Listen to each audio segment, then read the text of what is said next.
salty Gulf Coast to the rolling high plains, to the piney woods in the east. All across our dear Texas, folks need good food to eat. Our farmers and ranchers are heroes. They've always made Texas great. Texas agriculture matters. It's the heart of the Lone Star State. Oh, Texas got it all, y'all. Well, howdy neighbors. I'm your Texas Agriculture Commissioner, Sid Miller. Thank you for joining us for another episode of Texas Agriculture Matters right here on RFD TV. Today, we're going to talk about a cattle breed that's been beefing up Texas herds since 1931. After years of selective breeding, a South Texas man by the name of Tom Lassiter developed the genetic makeup of Beefmaster cattle. That was the first American composite breed. Lassiter used a combination of three pre-existing breeds: 50% Brahman, 25% Hereford, and 25% Shorthorn, resulting in a breed that inherited the best characteristics of all three breeds.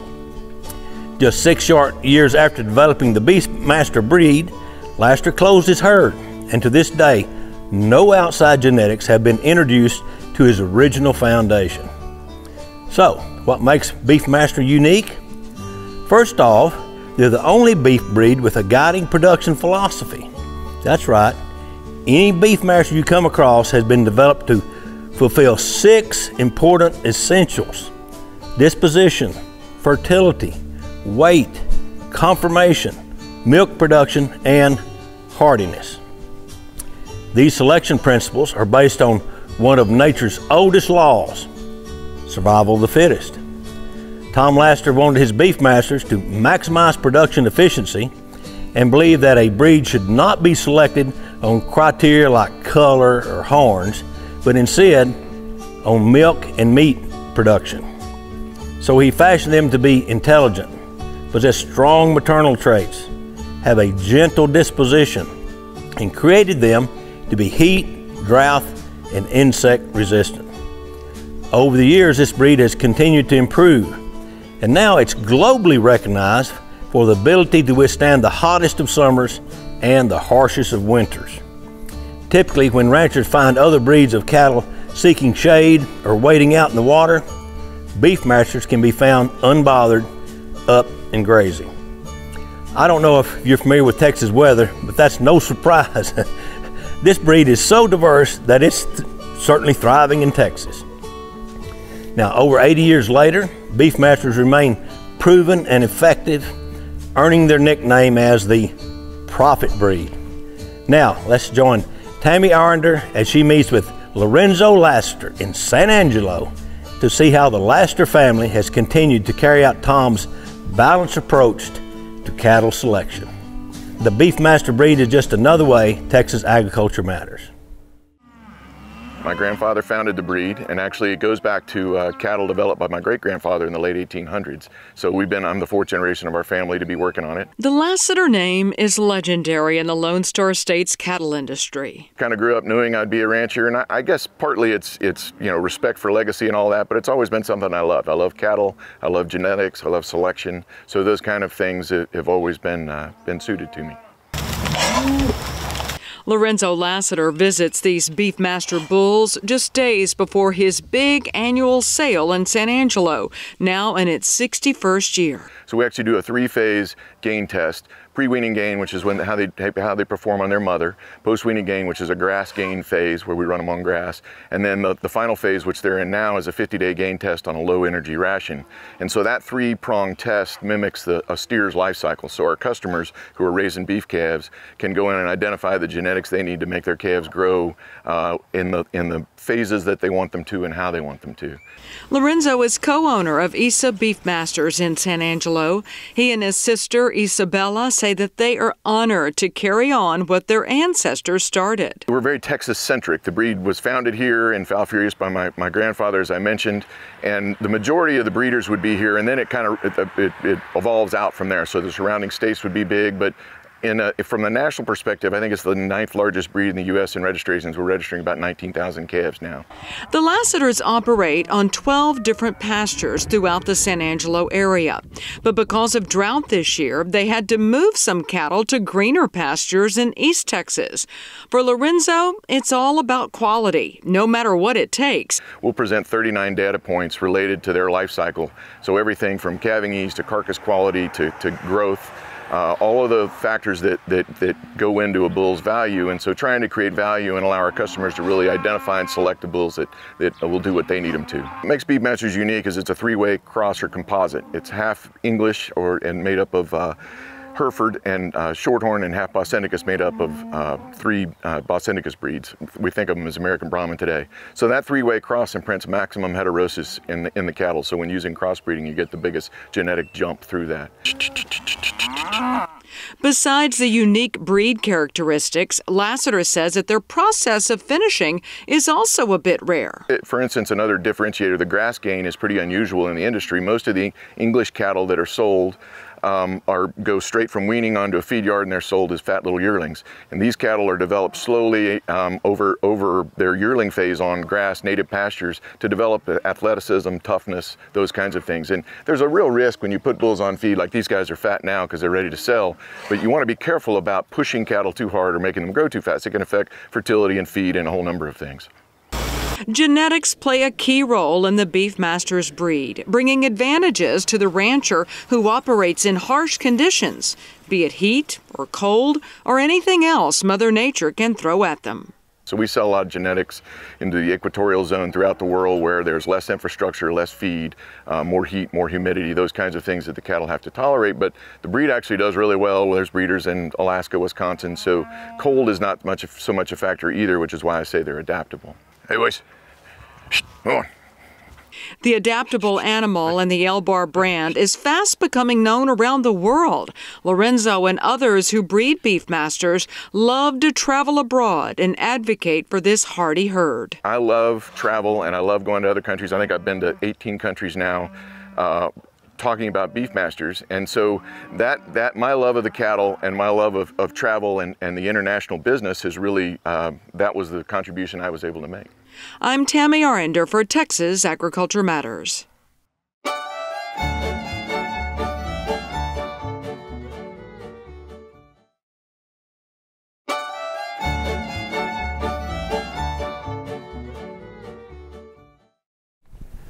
Well, howdy neighbors, it's my pleasure to have Doyle Sanders with us today. Now, Doyle's the owner and chief operator of Double D Bar Ranch, and joining me is Doyle. I thank you for being with us today and being on our show.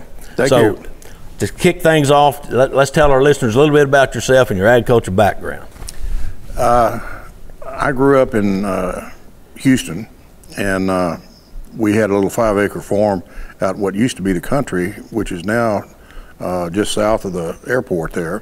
Okay. And grew up milking cows in the morning, feeding chickens, hogs, horses on a 5-acre ranch. I couldn't wait to get off of there and go to college. I went to A&M and got a degree in civil engineering and spent my career as a pipeline engineer doing projects worldwide. We got into the ranching operation when I bought some property in the late 90s in Austin County. I loved Austin County and the heritage that's come from that area. We got into Beefmasters, and we've been continued on for the past 25 years. Okay. Now, even though we're semi-neighbors from Austin, where your ranch is, but we actually met in kind of an unusual place. Correct. We were both on a trade mission in the UK. I think, if I remember right, we met in a hotel in London. That's correct. Yeah, and we're both over there trying to sell Beefmasters among other agriculture products. Me and my wife and you were the only Texans there. That's right, that's right. But they knew we was in town. That's right.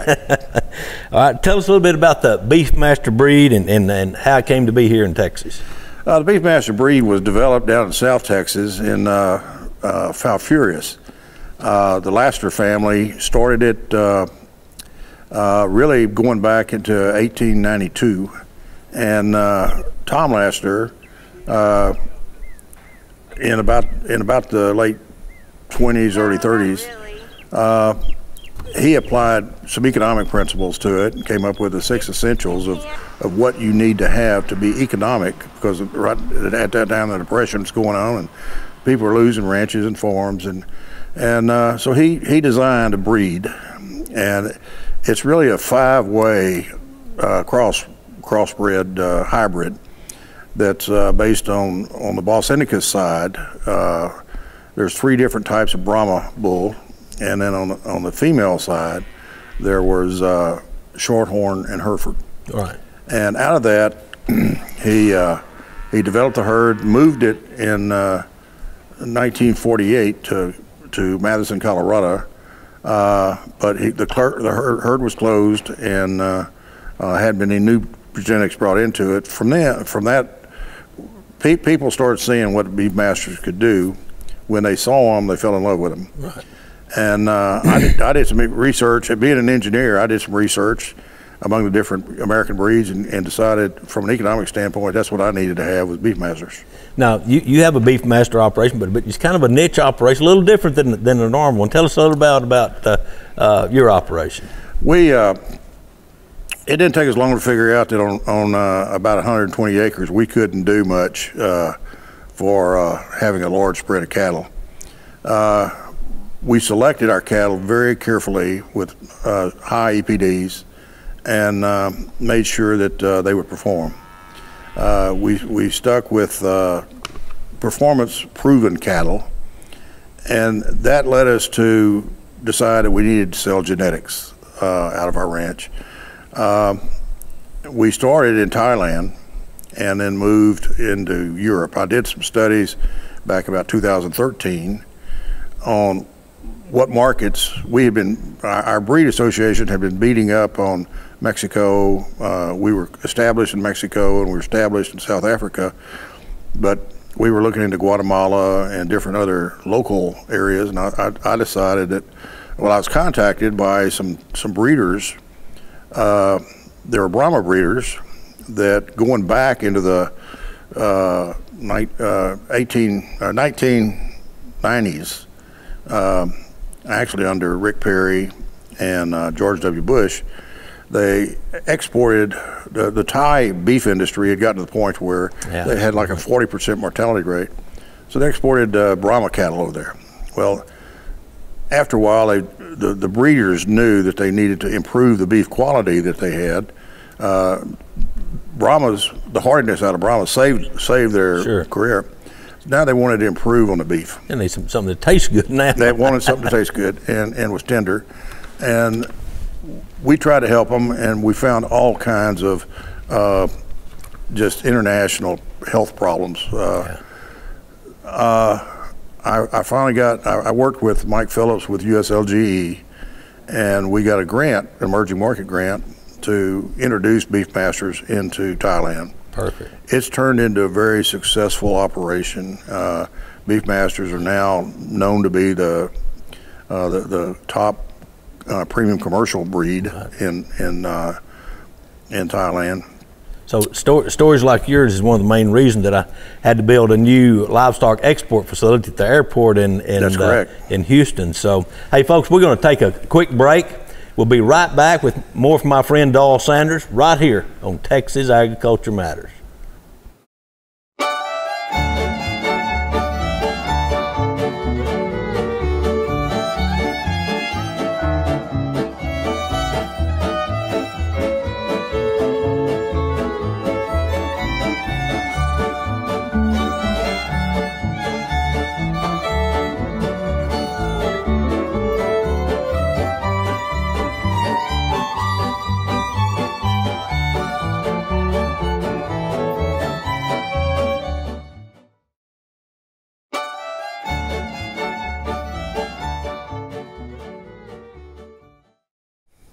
Well, welcome back, neighbors, to Texas Agriculture Matters.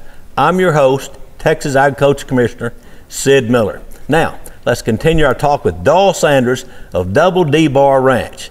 Now, Dahl, you're telling me that you got to head to Turkey in the morning. Now, I'm assuming that's not the home of Bob Wheels, Turkey, Texas, right? No, it's not. Like Istanbul turkey, right? It's actually over near Georgia. Okay. Okay. So I guess my question I'm leading to is, what makes this Beefmaster breed so interesting to international travel and trade? Our Beefmaster cattle have been known for years to be highly feed efficient and have strong hybrid vigor and crossbreeding. That's been proven in scientific studies by USDA, and University of Bologna in Italy did their research, and they confirmed that Beefmasters have really the highest heterosis of any bovine breed in the world. Now, when you're crossbreeding and then you're increasing your weight gain, feed efficiency is really important, especially to countries like Turkey. They still go out and make hay with hay forks and horseback wagons and this type. If you could cut the feed that they require by 15 to 20%, it's a huge man-hour savings. Yeah. So, and then in the feedlot, when you can get a calf to market to harvest 2 to 3 months before the other breeds, you're not feeding them; they're dead, but you got all the meat that you wanted to have. So the feed efficiency and the heterosis are really what's the strongest that Beefmaster provide. USDA did a study with a Meat Animal Research Center in 2017 to prove that among the American breed, 18 American breeds, that we were the most feed efficient for steers and heifers. Okay. That, on a sustainability aspect, is what's important over there in Europe right now. Good, it is. That's a big buzzword here and abroad. That's correct. So let's move back to Texas now. Okay. Why is this breed important to Texas? I believe this breed can bring beef worldwide to improve in a lot of areas. The feed efficiency, as I mentioned, and then we're not telling people to go out and change to Beefmasters. What we're saying is, if you like the breed you got, you're really going to love them when you cross them with Beefmasters, and you're going to get where you've been getting 6 calves by weight, you're going to be seeing 7 to 8 calves per weight when it comes to harvest time. Total weaning weight. Total weaning weight. Yeah. Gotcha. I got you. Yeah. So that's really important, and it's a lot of commercial breeders in the U.S. are seeing that, and Texas is where the Beefmaster bulls are coming from. Last question.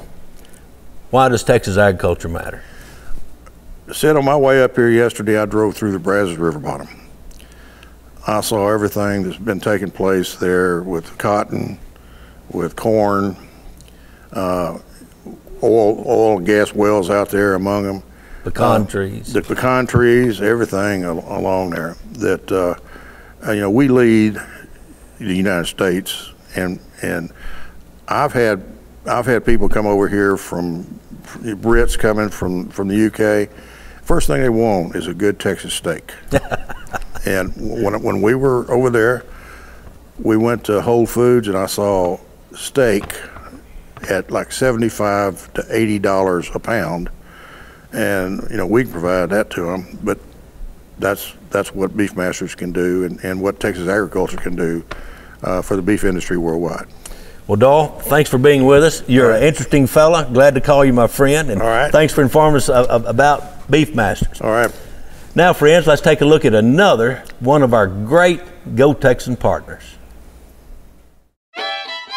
For over 20 years, the Texas Department of Agriculture's Go Texan program has helped promote products made right here in the Lone Star State. From boots to salsa, Go Texan members make the best stuff on earth. Now, friends, let's take a look at one of these fine Texas businesses and why they are Go Texan proud. Go Texan every day. Andy Young. I am a representative of East Texas Seed. East Texas Seed Company is a wholesale retail distributor of field seed and grass seed. We're a family-owned business that's been in Tyler, Texas for almost 60 years. We distribute field seed and grass seed throughout the southeastern part of the United States. We work in a very diverse agricultural area here in East Texas. We cover a lot of different eco-regions, and we distribute the seed mainly for production in livestock. Some of the varieties of seed that we offer are for forage production. We do fall, cool season annuals, and we do warm season perennials. Our annual varieties would be ryegrass, oats, wheat, rye grain, and all your legumes are what we sell for fall seed production. Then in the spring we do Bermuda grass, Bahia grass, and your annuals, warm season annuals like millet and sorghum Sudan. We offer approximately, I would say, around 150 different varieties of seed here. So we have our retail counter here at our location in Tyler. Then we load our trucks and distribute seed in the East Texas area to mainly feed stores and fertilizer distributors and large ranches here in East Texas. The rail cars are loaded in the Northwest. They come out of Oregon, and we load ryegrasses, fescues, and legumes there in Oregon, and it's shipped here into East Texas to our location, and we offload it here, then reship it back out to the distributors, which goes into the consumer market. We sell beyond Texas. We sell throughout the southeastern part of the United States. I would say our boundaries are probably I-35 to the west, and then to the East Coast. Well, I think the unique part of East Texas Seed is being a family-owned business, being a third-generation company, and we're part of agriculture. We're very supportive of our ag people that we distribute to, and I think, you know, we have a niche market in that we're not going into the mass merchants box stores. We're going into family-owned businesses like we are ourselves. It was important to me to become a Go Texan member because I think the program is very supportive of Texas-made products, and we have seed that is grown here in our state, and we do blends here at our location that are sold throughout the state. And I think the logo on our bags, the Go Texan logo, really makes our bag different than other distributors in the industry. I'm Andy Young with East Texas Seed Company, and we are Go Texan proud.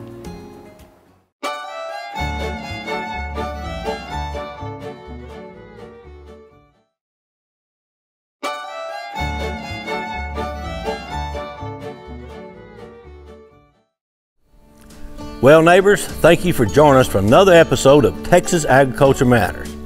Hope you enjoyed learning a little bit more about Beefmaster cattle. Originating here in the Lone Star State, today the Beefmaster breed is the 5th largest breed in the United States. Beefmasters were specifically designed and selected to be hardy, fertile, strong, and produce top quality beef and milk. So it's no surprise that you can find this Texas breed throughout the United States, Brazil, South America, all over. And folks, we owe a big thank you to Tom Laster and his successors like Lorenzo for developing this beefy breed and continuing the legacy. Now, as always, I'd like to close by saying thanks to every Texas farmer and rancher who works from sunrise to sunset to help keep our rural heritage alive. Finally, here's today's cowboy logic. Now, the difference between a clever person and a wise person: a clever person will figure out how to solve the problem, but a wise person we'll just avoid the problem. Thank you. God bless. And remember, friends, Texas agriculture matters.